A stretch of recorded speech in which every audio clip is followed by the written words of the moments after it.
South Africa faced several disasters in the past few years, from the COVID-19 pandemic to the devastating floods in KwaZulu-Natal and more recently Soweto. Then there were the devastating fires that ravaged parts of the country, killed many and left others displaced. But the response to such disasters is sometimes not adequate, as more resources are often needed. Rescue South Africa Disaster Response is an organization trying to bridge the gap where government may need a hand. They join us now to share more about their organization and what the country needs to effectively respond to disasters.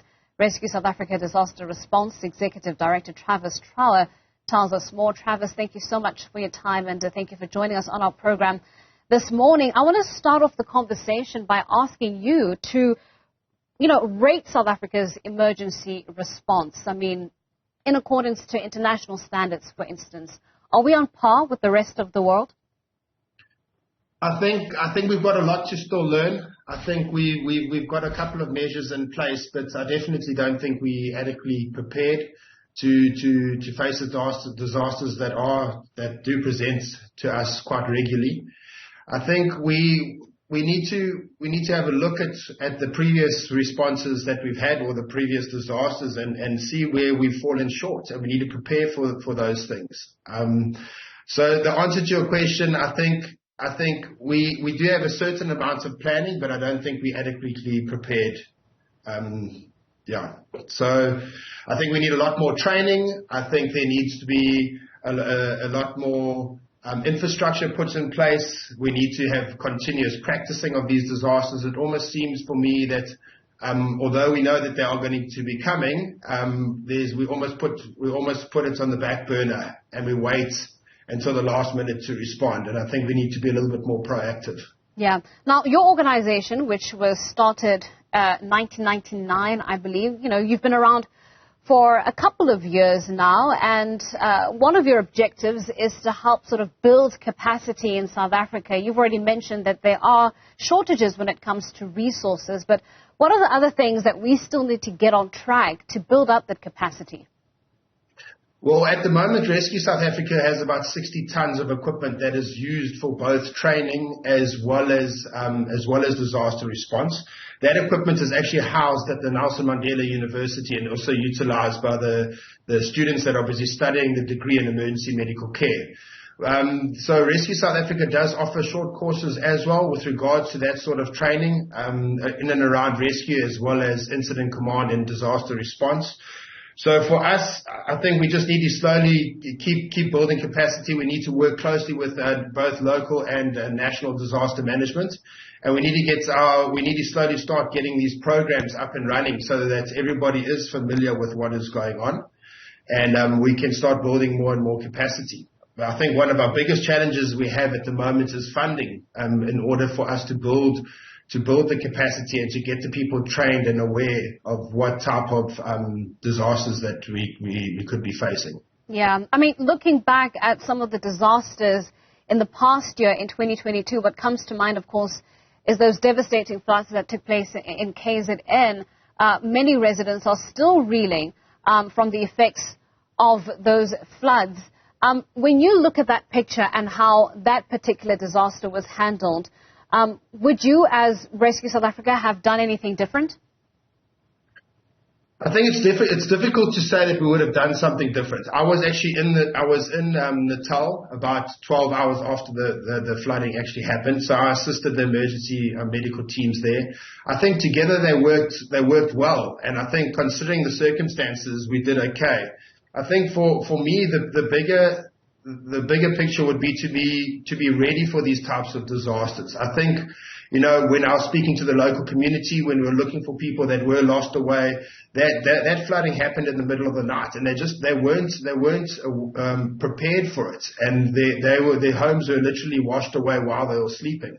So I think preparation is an important thing. We need to get that message out to the community. We also need to have a look at those people that are living in high-risk areas, low-lying areas close to rivers, that sort of stuff, and prepare them for that. If you look at the disaster responses that Rescue South Africa has gone on since 2015, they've all been weather-related.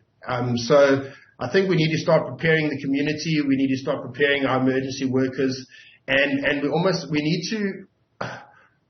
It's difficult, when these disasters happen. It's always we respond to the actual disaster, but we can mitigate against a lot of the risk simply by putting procedures in place and making the community aware of what's going to happen.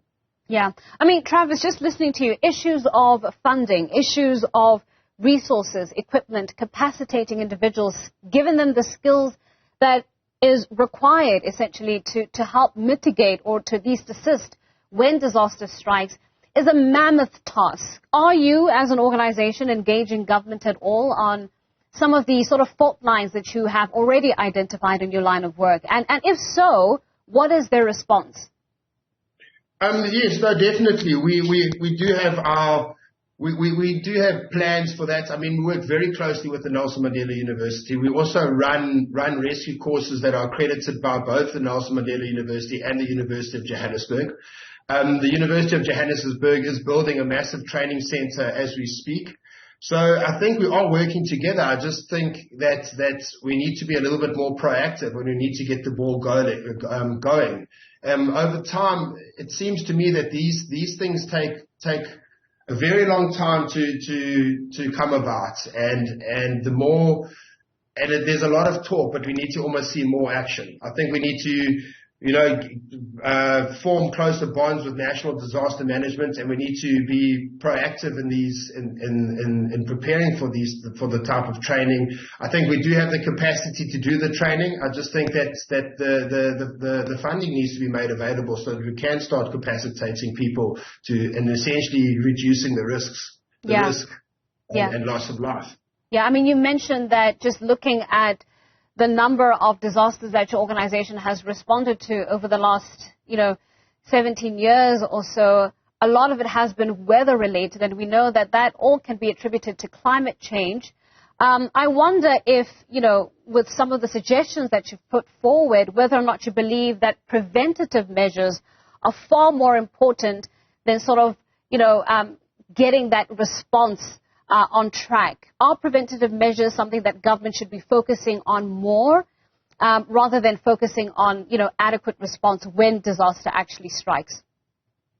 I think it would be unfair to say that they need to focus on preventative measures. If you have a look anywhere around the world, no one is exactly prepared for a disaster. I think we can put measures in place, but at the same time, when there are these disasters, we need to also be prepared to respond to them. So I think it needs to happen on both fronts. I think we definitely need to be more prepared and be able to mitigate against this risk and have measures in place, early warnings, that sort of stuff. But part of having that in place is training. When people are trained and they're aware and they understand how these sort of things come about, then they're also able to respond to these disasters. So I think it needs to come from both sides. I think we do need a lot of training preparation, as well as we also need to get our disaster response teams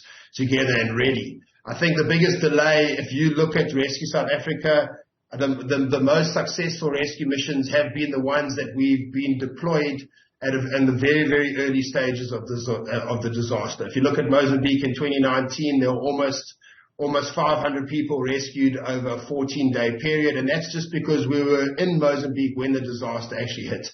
So we need to definitely prepare and mitigate against the risk, but we need to be ready with our disaster response teams to assist.